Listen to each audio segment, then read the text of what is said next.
Bonsoir à tous. Après avoir abordé la compassion et la miséricorde, nous allons aujourd'hui nous attarder à l'amour fraternel. Le premier principe, c'est que aimer son prochain et aimer son frère est un commandement. Ce n'est pas une option qui est proposée aux chrétiens, mais un ordre de Jésus. La raison est à trouver à l'origine de toute chose, l'amour de Dieu pour nous, alors que nous étions encore pécheurs. L'objectif principal n'est-il pas de plaire à Dieu? Par conséquent, obéissons-lui sans tarder. Et comme c'est un commandement, eh bien, effectivement, l'obéissance est incontournable.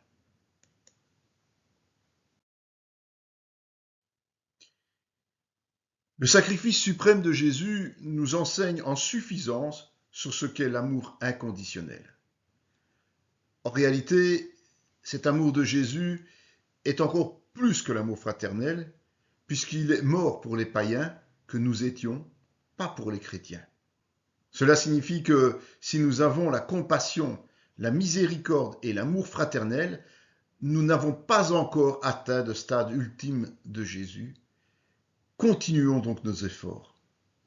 Une église dans laquelle l'amour fraternel sincère est en constante augmentation génère de la reconnaissance envers Dieu. C'est pourquoi nous sommes invités à persévérer.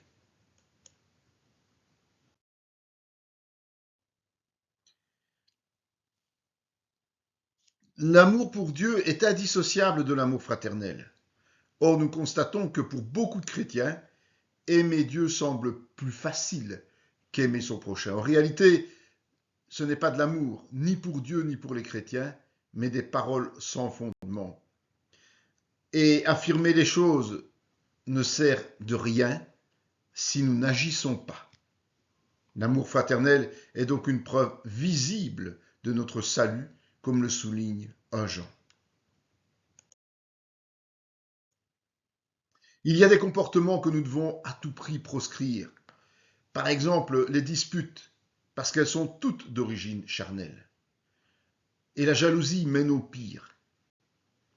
Haïr, autrement dit ne pas aimer sincèrement, c'est tuer spirituellement. De tels comportements nous rendent inutiles pour le service à Dieu au sein de l'Église. Alors comment agir? Paul va souligner une série de comportements liés à l'amour fraternel. Il ne doit pas y avoir d'hypocrisie. Il faut être plein d'affection pour les autres et user de prévenance. Il faut bénir, il faut se réjouir avec ceux qui se réjouissent, pleurer avec ceux qui pleurent. Tout simplement, c'est quelque chose de fusionnel.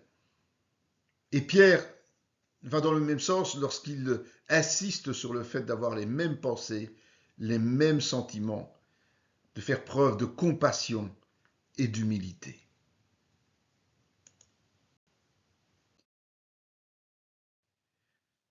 Nous veillerons d'abord à tout mettre en œuvre en fonction de nos possibilités pour ne pas être inutilement en charge des autres.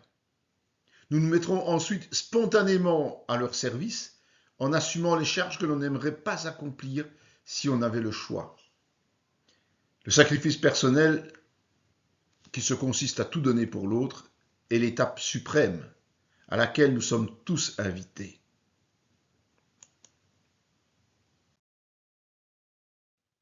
Et par rapport au péché,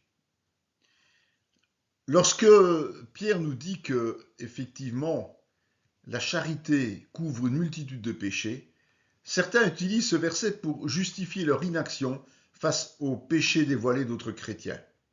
Pour eux, fermer les yeux, c'est faire preuve d'amour. Mais est-ce vraiment le sens de ces versets?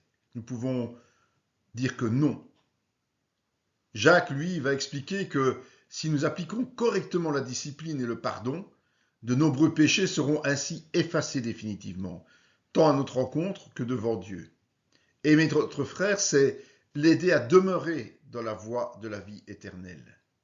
Comme le disait Jésus, si ton frère a péché, va et reprends-le entre toi et lui seul. S'il t'écoute, tu as gagné ton frère.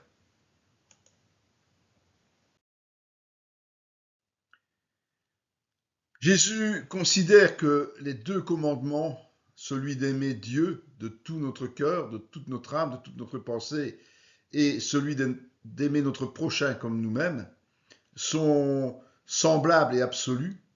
Il serait malvenu de notre part de contester cela en négligeant l'amour fraternel. Alors autant vivre ces relations avec joie et dans la paix, en cherchant sans cesse à nous soutenir et à grandir ensemble dans la vérité, afin de bénéficier en retour de la présence de Dieu par son esprit. Comme le dit Pierre, ayant purifié vos âmes en obéissant à la vérité pour avoir un amour fraternel sincère, aimez-vous ardemment les uns les autres de tout votre cœur.